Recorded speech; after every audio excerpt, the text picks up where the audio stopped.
Hi there, I'm just here to talk about my Strat here, which is probably my main guitar, which I tend to pick up when I'm doing sessions or working with my own projects, and just sort of go through how I built it and, well, not really built it, but just sort of tweaked it more to make it what it is today, which is what I think a really fine guitar. First of all, I'm just going to show what it sounds like acoustically.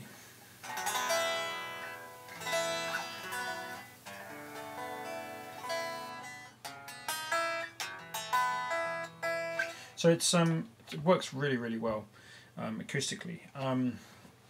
So basically, this guitar was built by Bill Nash, and it was a bit funny because when he first sent me this guitar, I said, "Send me your biggest, fattest neck." So this is a bit of a baseball of a neck, and so he got the order wrong, and he sent me this body. Which looked like it had been in a, atomic bomb explosion. It looked absolutely crazy. And I said, no, I'm not really into the whole relic thing. So I said, send me back basically a new guitar, but with just 1 or 2 coats of nitro, So that's what this basically was when I received it a few years back, in 2007 now. So all the wear that you see here is caused because it just doesn't have any finish on it. It's just the paint job, literally. I can scratch it with my fingernail and you can peel off the paint. So it really works for this guitar because the guitar is very heavy. It's older. It's very heavy and a dark sounding guitar. Okay. And there's a few things that I had to do to really make this work. The first thing I did was get the pickups right for this guitar, and what I found, because of the body is so dense and heavy, I went for very low output pickups, and these were made by, or these have been made by Mark from Mojo Pickups, who's my favourite pickup maker, and it's just an incredible pickup manufacturer. It's really great. So that really worked on this guitar. Another thing I did was completely change the tremolo system because it was just sounding a bit dead. So I'll go through that. It's basically raw vintage saddles, which to me are the best out there. I mean, they just really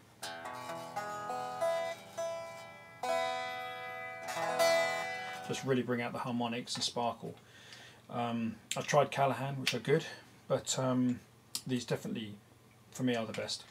It's got a Callahan bridge plate. Flip it over. This is really important. It's got a Callahan block in there, so you can see that the string ends come right to the top of the block, and the type of alloy that this is made is the kind of exact specs of a vintage Strat. These are the raw vintage springs, and as you can hear, they're just amazing. The resonance, you actually get almost kind of a bit of reverb from the strings. They're really, I can't say enough about how good these strings are. The frets are 6100 or 6100. It's got a bone nut, and a lot of work. Peter Korp, kind of my guitar tech, has done a lot of work on this, sort of bringing this up to scratch. And these are the Fender Elite machine heads, which I really like because I used to play the Robben Ford signature guitars, and the Robben Ford signature guitar always had these type of machine heads. And then I found out later that Steve Ray Vaughan had them on his Strat, so I thought, okay, that's pretty cool.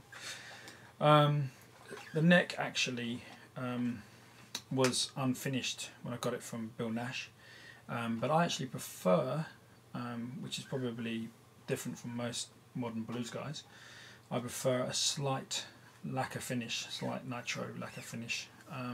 Just feels good on the hand when you're sliding. And yeah, so the fretboard has also been pretty much leveled straight, so I'm guessing it's around a 12-inch radius, but I'd have to ask Peter. So it's a pretty fast guitar. It's quite nice and wide.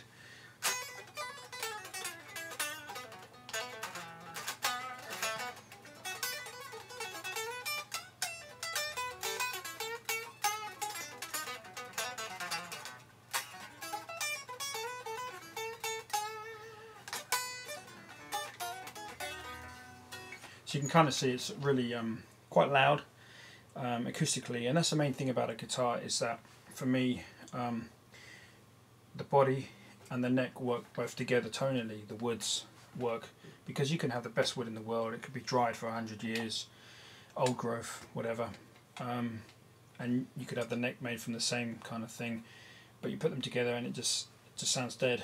Or you might have, you know, even kind of like quite freshly grown wood, and you put it together and it may sing. So I don't think there's any rules. This is quite heavy. It's a heavy guitar. It's a really dark guitar compared to my Stratocaster guitar. So it was really difficult to get it to sound good through an amplifier, and just getting these low output Mojo pickups, having them very low output, kind of really solved that problem. Originally I had Lindy Fralin vintage hot pickups, which are, I guess, they're about 7k I think, and it just sounded awful. Guitar just sounded naff. Then I went to Lola pickups, which were pretty good, but these, it's really working well. So, you know, picking the right pickups for the guitar, odds are when you get the guitar it's not going to have the right pickups. You know, it's a lottery. So something to think about is the output of the pickups and the type of wood, the body and the resonance, and are those two things going to be compatible, you know. So that's really it. Just talk about string gauge. I use an 11 to 52, and the 6100, or however you say it, these Jim Dunlop frets, they're really necessary, because if you have, like, say for example 6105 frets, they're nice and tall but they're a bit skinny. So these 6100 frets really do give you the height and the width, and you can do one-fingered bends.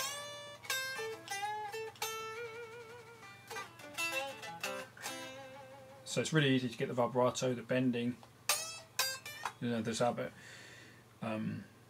King bends,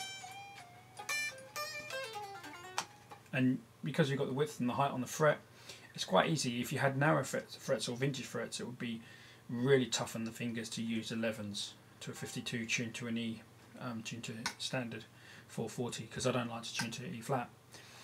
So that's kind of my kind of philosophy, is when you get a guitar, odds are it's not going to sound good, so you need to make some changes, and like this works for this guitar, but I think, you know, the combination of the Mojo pickups, the raw vintage saddles and the springs, the big frets, and you know, nitro, everything's nitro.